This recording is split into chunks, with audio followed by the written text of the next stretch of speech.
ഞങ്ങൾ ഇന്ന് വീട്ടിലേക്ക് പ്രൊവിഷൻസ് വാങ്ങാൻ പോവാണ് കേട്ടോ. നിങ്ങൾ വരുന്നുണ്ടോ? വരുന്നില്ലെന്ന് പറഞ്ഞാലും കൊണ്ടുപോകാം. പോകാം പോകാം. ഇന്ന് സാധനങ്ങൾ മേടിക്കാൻ എല്ലാവരും കൂടിയാണ് കേട്ടോ ഇറങ്ങിയിരിക്കുന്നത്. ഞങ്ങൾ വലിയ വലിയ സ്ഥലത്തൊന്നുമല്ല, ഞങ്ങളുടെ സ്വന്തം സപ്ലൈകോയിൽ. ഓണമായതുകൊണ്ട് സപ്ലൈകോയിൽ നിറഞ്ഞ് കവിഞ്ഞാട്ട സാധനങ്ങൾ ഇരിക്കണത്. ഞാനുണ്ടല്ലോ 2 സാധനങ്ങളിൽ ഏതാണോ റേറ്റ് കുറവ് അതേ എടുക്കുള്ളൂ കേട്ടോ. റേറ്റ് കുറവായതെടുത്താലും ടേസ്റ്റായിട്ട് നമ്മൾ ഉണ്ടാക്കിയാൽ മതിയെന്നേ. ബിക്കോസ് സാമ്പത്തിക അച്ചടക്കം. സാധനങ്ങളെല്ലാം വാങ്ങി വീട്ടിൽ വന്നേ. ഈ മാസം കുറച്ച് അധികം ഉണ്ടായിരുന്നു. എന്നാന്ന് വെച്ചാലേ വെക്കേഷൻ ടൈം അല്ലേ, എന്തേലും കാക്കിരി വീക്കിരി സാധനങ്ങൾ ഉണ്ടാക്കി പരീക്ഷിക്കാമല്ലോ. ഓരോരോ സെക്ഷനായിട്ട് വണ്ടിയിൽ നിന്ന് സാധനങ്ങളൊക്കെ പറക്കി കൂട്ടി ഞാൻ അടുക്കളയിൽ കൊണ്ടുവന്ന് വെച്ചു കേട്ടോ. അതിനിടയ്ക്കതേ അപ്പു എന്നെ ഹെൽപ്പ് ചെയ്യാൻ വേണ്ടി വന്നിട്ടുണ്ട്. ഇന്ന് വലിയൊരു ചാക്കിലായിരുന്നു സാധനങ്ങൾ. അപ്പോൾ അവളും ഞാനും കൂടി അതെല്ലാം എടുത്ത് അടുപ്പും തറയിലേക്ക് എടുത്ത് വെക്കുകയാണേ. ഹെൽപ്പിംഗ് മെൻറ്റാലിറ്റി ആയതുകൊണ്ടല്ല കേട്ടോ. അതിൻ്റെ അടിയിൽ ഏറ്റവും അടിയിൽ ബിസ്ക്കറ്റ് ഉണ്ട്, മാൾക്കിസ്റ്റ്. അതെടുക്കാൻ വേണ്ടിയാണ് ഇത്രയധികം സാധനങ്ങളുണ്ട്. അടുപ്പും തറ ഫുള്ളായി കേട്ടോ. അപ്പോൾ നമ്മൾ ശർക്കര മേടിച്ചിട്ടുണ്ടായിരുന്നേ, എന്തെങ്കിലുമൊക്കെ ഉണ്ടാക്കാമല്ലോ. അപ്പോൾ ശർക്കര കയ്യോടെ കൂടി ഫ്രിഡ്ജിലേക്ക് അങ്ങ് മാറ്റി. അല്ലെങ്കിൽ ഉറുമ്പ് തിന്നും, അല്ലെങ്കിൽ ചീത്തയായി പോവും, ഒക്കെ അങ്ങനെ പ്രശ്നങ്ങളുണ്ടാവും. വെളിച്ചെണ്ണ കുറച്ച് അധികം മേടിച്ചായിരുന്നേ. അധികം എന്ന് പറഞ്ഞാൽ 2-3 പാക്കറ്റ്. അപ്പോൾ അതും അത്യാവശ്യം ഇപ്പോൾ വേണ്ടാത്ത പൊടികളും, അതായത് മിച്ചം കഴിഞ്ഞ മാസത്തെ ശകലം ഇരിപ്പുണ്ട്. അപ്പോൾ അത് രണ്ടും കൂടി മിക്സ് ചെയ്യേണ്ടെന്നോർത്ത് കുറച്ച് പൊടികളും പൊട്ടിക്കാത്തതും വെളിച്ചെണ്ണയും ഒക്കെ കൂടി ഒന്ന് മാറ്റി വെച്ചിട്ടുണ്ടായിരുന്നേ. പിന്നെ ഉണ്ടല്ലോ, ഈ മസാലപ്പൊടികളെല്ലാം ഞാനൊരു വലിയ ടിന്നകത്താട്ടോ വെക്കണത്. അതാകുമ്പോൾ തിരഞ്ഞ് നടക്കണ്ടല്ലോ. ആ ഒരു ടിന്നിങ്ങെടുത്താൽ എല്ലാ മസാലപ്പൊടിയും നമുക്ക് ആവശ്യത്തിന് എടുക്കാം. അപ്പോൾ ഒരു വലിയ ടിന്നകത്തായിട്ട് ഞാൻ മസാലപ്പൊടിയെല്ലാം പൊട്ടിക്കാത്തതെല്ലാം ഇട്ട് വെച്ചു. അതിനിടയ്ക്കത് അടയ്ക്കാൻ പറ്റുന്നുണ്ടായിരുന്നില്ല കേട്ടോ. എല്ലാം കൂടി ഒരുമിച്ച്, ഞാൻ പറഞ്ഞില്ല ഈ മാസം ഒത്തിരി സാധനങ്ങളുണ്ട്. അപ്പോൾ എല്ലാം കൂടി വെച്ച് കഴിയുമ്പോഴത്തേക്ക് അടയ്ക്കാൻ പറ്റാം. പിന്നെ ഞാൻ ഞെക്കി പീച്ചിയൊക്കെ അഡ്ജസ്റ്റ് ചെയ്ത് എടുത്ത് വെച്ചു കാര്യം പറഞ്ഞ. പിന്നെ നമ്മുടെ സോപ്പും പേസ്റ്റും കൊണ്ട് പുറത്തേക്ക് വെച്ചു. ഈ 2 സാധനവും പുറത്തേക്കാണ് ഏറ്റവും കൂടുതൽ ആവശ്യം. പിന്നെ എൻ്റെ പഞ്ചസാര ടിന്നൊക്കെ തലേ ദിവസം തന്നെ കാലിയായിരുന്നു കേട്ടോ. അതുകൊണ്ട് കഴുകി ഞാൻ വൃത്തിയാക്കി കമത്തി വെച്ചായിരുന്നു. അതിലേക്ക് പിന്നെ പഞ്ചസാരയൊക്കെ ഫില്ല് ചെയ്ത് കഴിഞ്ഞ് എൻ്റെ ചെറുപയർ പാത്രം കണ്ടില്ലേ, അതും അതെ ഫുൾ കാലിയായിരുന്നു കേട്ടോ. അതിനകത്ത് കൊള്ളില്ലായിരുന്നു. എന്നാലും ഞാൻ തട്ടിപ്പൊത്തി നോക്കി, എവിടെ ഫില്ലായില്ല. ബാക്കി ഞാൻ ഭദ്രമായിട്ട് കെട്ടി മാറ്റി വെച്ചിട്ടുണ്ട് കേട്ടോ. വറ്റൽമുളക് ഇത്തവണ 2 പാക്കറ്റ് എടുത്തേ. ഇത്തവണ നല്ല മുളകായിരുന്നേ. അത് കഴിഞ്ഞ തവണത്തെ വലിയ മെച്ചമില്ലായിരുന്നു, അതുകൊണ്ട് തികഞ്ഞുമില്ല. കുറേയൊക്കെ പള്ളക്കളയുണ്ടാവുന്നു. അതുകൊണ്ട് ഞാൻ 1 പാക്കറ്റ് ശകലം എടുത്ത് വെച്ചിട്ട് ബാക്കി ഞാൻ മൂലയിലേക്ക് തള്ളിയിട്ടുണ്ട്. തേയിലപ്പൊടിയുടെ കാര്യം പറഞ്ഞുകൊണ്ടല്ലോ, രസമാണ്. എന്താണെന്ന് വെച്ചാൽ ഞാൻ ലോക്കൽ തേയിലപ്പൊടിയും നല്ല റെഡ് ലേബലിൻ്റെ മേടിക്കും, എന്നിട്ട് മിക്സ് ചെയ്തിട്ട് ഇടും. അതാകുമ്പോൾ നല്ല കടുപ്പം കിട്ടുകയും ചെയ്യും, റെഡ് ലേബൽ പെട്ടെന്ന് തീരുകയും ഇല്ല. എങ്ങനെയുണ്ട് എൻ്റെ ബുദ്ധി?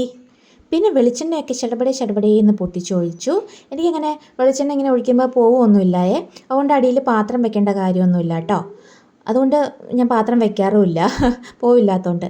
പിന്നെ അതേ കവറിൽ നിന്ന് മുഴുവൻ പോരട്ടെ എന്നോർത്ത് ഞാൻ ആ കവറ് കുപ്പിയുടെ മുകളിൽ ഇങ്ങനെ കമത്തി വെച്ചു.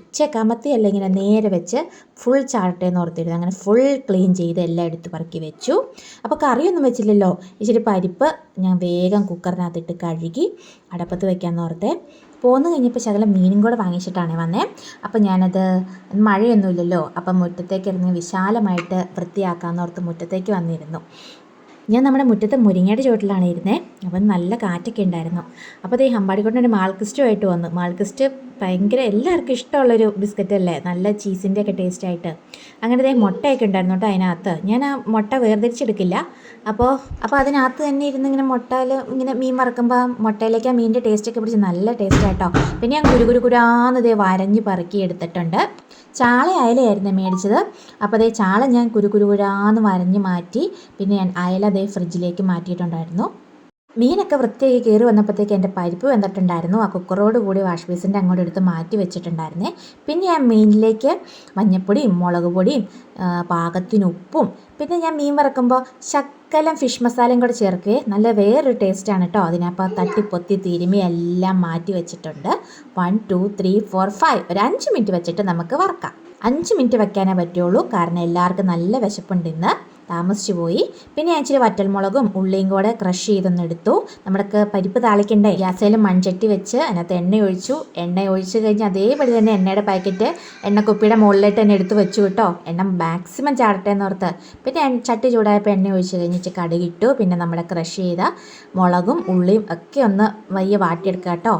അപ്പുറത്തെ അടുപ്പിലേക്ക് വേഗം ഞാനുണ്ടല്ലോ പാൻ വെച്ചു, എണ്ണ ഒഴിച്ച് ചക്കലും കറിവേപ്പിലയിട്ട് മീൻ വറക്കാനുള്ള തയ്യാറെടുപ്പിലാണ്. എണ്ണിച്ചുട്ട പോലെ നമുക്ക് നമ്മുടെ ചാളക്കുട്ടന്മാരെ അങ്ങ് നിരത്തി അങ്ങ് വെക്കണം. മീൻ അവിടെ ഇരുന്ന് വേകുമ്പോഴത്തേക്കും നമുക്ക് നമ്മുടെ ചട്ടിയിലുള്ളത് കരിഞ്ഞു പോകാതെ നോക്കണേ. അപ്പോൾ ഞാനത് ഇളക്കി കൊടുത്തിട്ടുണ്ടായിരുന്നു. പിന്നെ അതേ കുക്കറിനകത്ത് ഇരിക്കണം നമ്മുടെ പരിപ്പ്. വെന്ത് നല്ല പരിപ്പായിരുന്നു കേട്ടോ, നല്ല വെന്ത് നല്ല ചമ്മന്തി പോലെ ആയേ. അപ്പോൾ അതേ നന്നായിട്ട് ഒഴിച്ചു കൊടുത്തിട്ടുണ്ട്. മീനിൻ്റെ അകത്ത് മുട്ട വെച്ചേക്കണോണ്ട് പെട്ടെന്ന് ഇങ്ങനെ വേകുമ്പോഴത്തേക്കും അതിനകത്തിരുന്ന് പൊട്ടിത്തെറിക്കണേ. അപ്പോൾ ഞാൻ വേഗം അത് മൂടി വെച്ചു. എന്നിട്ട് പരിപ്പിനകത്തേക്ക് പാകത്തിന് ഉപ്പൊക്കെ ഇട്ട് മാറ്റി വെച്ചു. പിന്നെ അതേ നമ്മുടെ രാവിലെ അരി ഇട്ടിട്ടുണ്ടായിരുന്നു, അപ്പോൾ അത് വാർത്ത് കഞ്ഞിവെള്ളമൊക്കെ എടുത്ത് വെച്ചു. പിന്നെ അതേ ലാസ്റ്റ് ഉണ്ടല്ലോ ഈ ചാളെ മറിച്ചിട്ടൊക്കെ കഴിഞ്ഞ് ഒരു വെന്തൊക്കെ കഴിഞ്ഞിട്ട് ഈ ശക്കലം വെളുത്തുള്ളി അരിഞ്ഞ് ഞാൻ ചേർത്തിട്ടുണ്ടായിരുന്നേ. ഇന്ന് എല്ലാം ഒരു തട്ടിക്കൂട്ട് പരിപാടിയായിരുന്നു കേട്ടോ. കടയിൽ പോയിട്ട് വന്നപ്പോഴത്തേക്ക് സമയം വൈകി, അതുകൊണ്ടാണ് വേഗം പടപടാന്ന കാര്യങ്ങളൊക്കെ ചെയ്തത്. തട്ടിക്കൂട്ട് പരിപാടി ഇന്ന് ഫുൾ തട്ടിക്കൂട്ട്, അതുകൊണ്ടാണ് ഈ കറിയൊക്കെ. ഇനി നമുക്ക് കഴിക്കാം. നല്ല പരിപ്പ് താളിച്ചതും തക്കാളി വഴറ്റിയതും ചാള വറുത്തതിൻ്റെ വെളുത്തുള്ളിയൊക്കെ എടുത്തെന്ന് പറഞ്ഞു, അതൊക്കെ കൂട്ടി നല്ല ടേസ്റ്റാണ്. അപ്പോൾ ഇന്നത്തെ വീഡിയോ ഇത്രയേ ഉള്ളൂ.